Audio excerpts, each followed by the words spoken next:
Hi guys, and welcome to my YouTube channel. This video is about the CRS ranking system and how to calculate it correctly if you want to use it to move to Canada, to immigrate and go through the express entry with it. What is actually the CRS system and why is it so important? So it's called the Comprehensive Ranking System. Canada uses it to calculate your points, which are important for an express entry. So still, what does that mean? For the express entry, you have to almost envision it as a little bucket where like all the applications and applicants who want to come to Canada and receive a permanent residency they're basically in this bucket. So it's like the pool, how they call it. And they only decide to pick the best of the best, of course. So the people with the most points. So how are they relating to the points? It's relating to like your skills, your education, your age, your language, work experience, and some other factors. And the more points, of course, you have, the more likely you're going to be drawn out of this pool and getting an application or an invitation actually to apply for permanent residency. So let me just walk you down to the first website that just explains to you what points are important for what and how many you get for what. Okay, so first of all, we are here at the Canada website itself. Here it gives you a little breakdown on what points mean what. So again, like I said, I will have the link down below in the description for you. So first of all, here's the breakdown, and you can already see here they tackle that each first.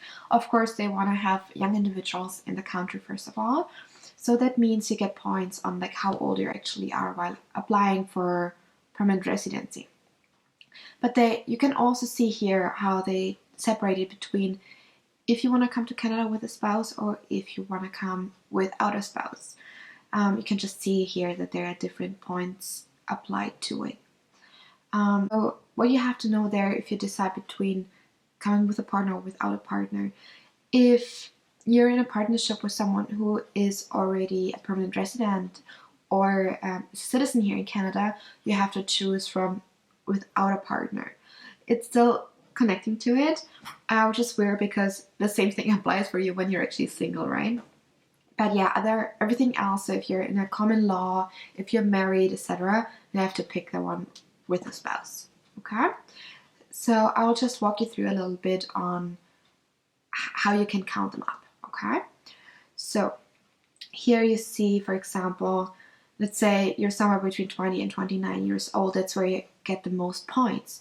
So here, let's say you have a partner, or like your husband, you want to come here, or a wife, of course, you want to come to Canada too, and you're both between 20 and 29 years old.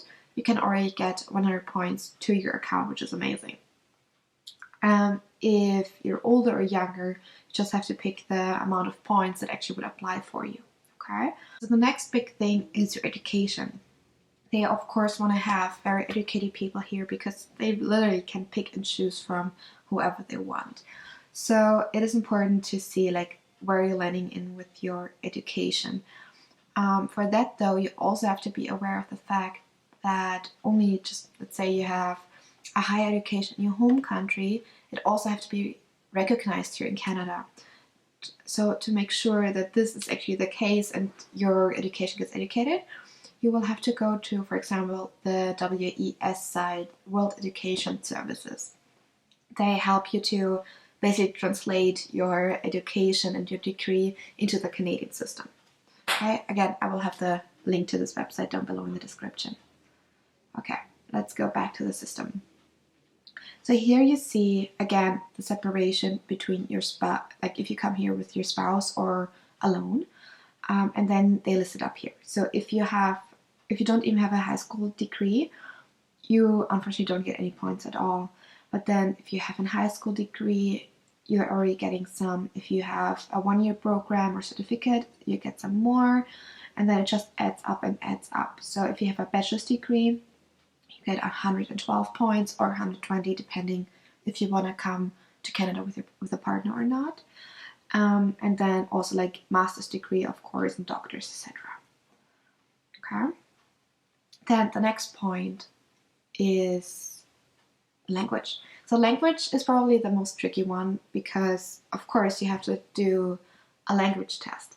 So I can definitely recommend going with the IELTS test. So IELTS test is right here. I will again have the link down in the description for you, so you can just go there and check it out yourself, okay? So what IELTS is testing basically is your skills in writing, listening, reading, and speaking. Okay, so they want to see if you will be able to communicate in Canada itself, and if you're able basically to get a job and keep the job and support yourself in Canada. That's the entire point of it, right?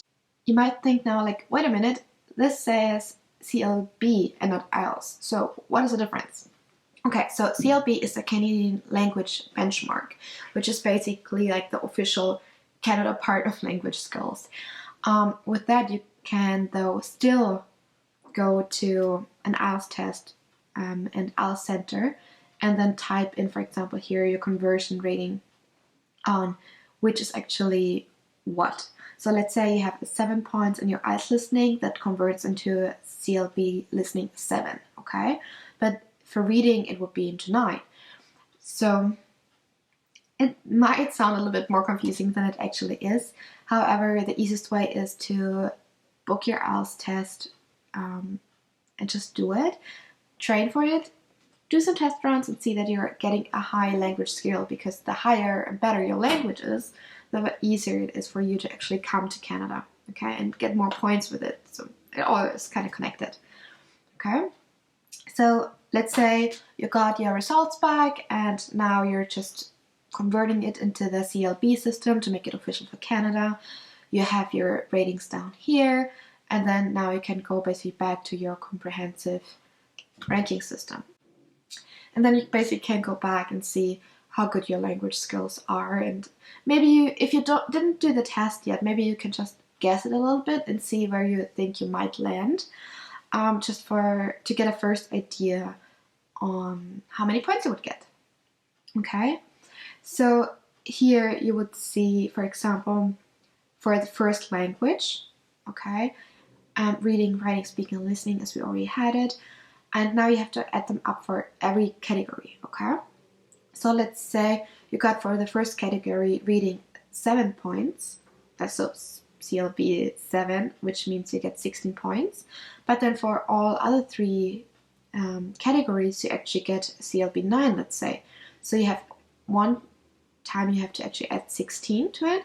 And then the other time for the other 3 times, you add the 29 points. Or like 30, or whatever you have, right? You get the idea behind it. So let's say you have 16 and then 3 times the 29, and then you add them up again, okay? And then, because Canada is bilingual with English and French, you can earn extra points if you also speak French. So if you have the chance to do maybe a French course and just get a few little points in that, or it can help a lot, okay? Same idea though, you take an French test now in this case, and then convert it into the CLB, like Canadian Language Benchmark. So same thing here again, you add your points up for each category. So for reading, writing, speaking, and listening. Okay, so let's say you're somewhere between 7 or 8 points in all 4 categories. So you have 3 times 4 because you have 4 categories because of reading, writing, speaking, and listening. So we have 4 points or 12 points in total. Okay, so you add them up down below again. And then it comes down to your work experience. Okay, so they ask here for your Canadian work experience specifically first. So you might think, wait a minute, how can I have Canadian work experience if I don't live in Canada yet? Well, you don't. So these points really apply if you are already in Canada, because either you were a student here in Canada before, or you came here with a working holiday visa, or a special skill program, etc., etc. So there are different ways to move to Canada to get already some work experience. But with this being said, it's not a permanent residency just yet. So you're not allowed to stay in Canada for an unlimited time. All right. So let's say you did the same thing I did. You came to Canada originally with a working holiday visa. So you already had a couple of years with like you have already a couple of years of Canadian work experience, okay? So you add them up again to your overall skill set, all right? So then we continue, and now it's basically your spouse's turn. So if you are not coming to Canada with a spouse, you can basically just fast forward this a little part here. If you're coming to Canada with a spouse, this is also very interesting for you, because it basically almost has the same background as for your previous points. So here it also asks for like, okay, what does your husband or wife do? Like, do they have a bachelor's degree? Do they have a master's? Do they have less? Do they have more? So you just pick and choose again which category you have, okay? And then same thing with a CLB in the language. So the better your partner is also in English or French, the better it is for you as well, okay? So same thing again. If you have, let's say 7 or 8 points again for like reading, writing, speaking, and listening, you add them up again. So for each category, whatever points you have, you add them up, okay? So here it says like you can have a maximum of 20 points where each section has 5 ability points. So if you're super good, like are fluent in English or French, you have 4 times the 5 points or 20 points in total, okay? All right. So spouse's Canadian work experience, same thing again as with your own work experience before. So if you came to Canada and you have a couple of years of work experience, you can add them up here, right? So education now. So this is basically a mix between your degree and your language skills. So let's say your language skills are all better than CLB 7. So this should be the minimum of English skills you should have. You get this kind of points extra in addition to your degree. So if you have a bachelor's degree, let's say, and your English skills are better, you get extra points. So win-win. Okay. So if you have CLB 9 though, for every category or more, you get more points. So for example, let's say here you have this program here where if you have CLB 7 for one or all, like for at least all of them, but are still below CLB 9, you get these points extra, just once to it, unfortunately though. But if all 4 categories are better than CLB 9, you get those. So every point you can get, and the more you can improve your English skills, the better it is. All right. And then your Canadian work experience and a post-secondary degree. Okay, so you see here how you basically get extra points if you worked in Canada and have a degree. So if you have 1 year, like if you have 1 year of Canadian work experience and let's say a 2-year program, you get extra 25 points. If you actually even have 2 years of Canadian work experience, you get 50 points extra on top of it. Okay? And then now it comes down to your foreign work experience. So basically in your home country. They unfortunately only apply to relevant work experience, okay? So let's say you worked in a coffee shop in your home country but are actually having a bachelor's degree now and it was just a student shop, it does not apply. So you have to get the work experience in the field you actually studied for. All right, so let's say you had the chance to work 1 or 2 years at home as well in a relevant field. You get more points if you're having the years of work experience. And then also have, again, CLB 7 on all categories. Or if you have basically the foreign work experience and you have CLB 9 or more on all other 4 language skills again, so writing, listening, reading, and speaking, you get more points again. So I can just recommend learn English as much and as good as you can because it will help you quite a bit, okay? And then you get extra points again if you have foreign work experience and Canadian work experience, okay? So if you have 1 year or more work experience in Canada, or 2 years and more, together with 1 or 2 years in your home country, or 3 years in your home country, you get more points again, okay? The more work experience and the more experienced you are in general, the more points you get. So you can see where Canada is aiming for, right? So they want to have people with high skills, excellent language skills, and a lot of experience because that's the kind of people they want to attract to Canada. So here when it says certificate of qualification, this mainly applies for tradespeople, electricians, plumber, drywallers, carpenters, etc. So every time you actually would need a certificate of qualification, which you can also get through WES or other websites. You will get extra points. Again, same thing, because they want to have actually skilled people, and especially tradespeople. They're always looked for and needed and wanted in Canada. And then if you have good English skills with it, again, like either CLB 5 or more or CLB 7 or more, you get more points again, okay? So language is very important for them, all right? And then you have the chance to get additional points. So if you have, for example, a brother or sister living in Canada who is a citizen or a permanent resident, you get extra 15 points. So if you have amazing French skills together with high English skills, you get more points. Also, if you have a high French skill and even higher English skills, you get extra 30 points. And then they also add here, if you actually studied in Canada and have a Canada post-secondary education, they will give you more points as well. So if you even decide to come to Canada initially to be a student, you can do so, and it will help you later on, all right? Then arranged employment. So what does arranged employment mean? It's basically from a job offer and are hired by the company directly. So you're already coming to Canada with a proper job offer. So attention though, like a job offer is not necessarily a job offer. I will explain in my next video what job offer actually means and what job offer is actually relevant for the CRS system, all right? And then you see here also, and then you can also see here like this NOC 00 or NOC 08 or B. So what is that? The NOC is your national occupation class. Basically, depending on what job you have and what job title, you're in different skill levels. So doctors and architects, for example, have a higher skill set rather than NOC B or NOC C or D. So, and you have to have a NOC 0, A or B to have a relevant work experience in Canada. If you don't have that, they don't really count the experience in, which is not helping in the CRS ranking system, alright? If you want to find out what NOC you are, you can go to the Canada website again. So link is again down in the description. And then you can start typing in here, like for example, like myself, I'm an interior designer. So you see here 5242, that's my NOC.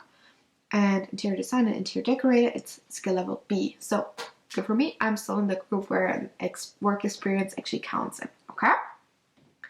Okay, let's go back here. And then there's also the famous provincial nomination. So as soon as you would get a provincial nomination, you would get 600 points automatically and are basically right away eligible to apply for permanent residency. However, it's not as easy to actually receive a provincial nomination. You have to go to whatever province you might are interested in moving to and see what criteria they have and what skills you have to bring to Canada to receive an application for it, okay? I will have another video for you just explaining the Ontario provincial nomination, for example, that helped me move to Canada and stay in Canada. And how it worked, what they needed, what they wanted, and how I actually received it. Alright? So when you add all of that up, that will give you your points in total. Okay? Now you might wonder like, okay, so I have so and so many points now, but how do I know if it's enough? Okay? So there are the rounds of invitation. They basically are telling you how many people are getting drawn from the pool, like I mentioned before.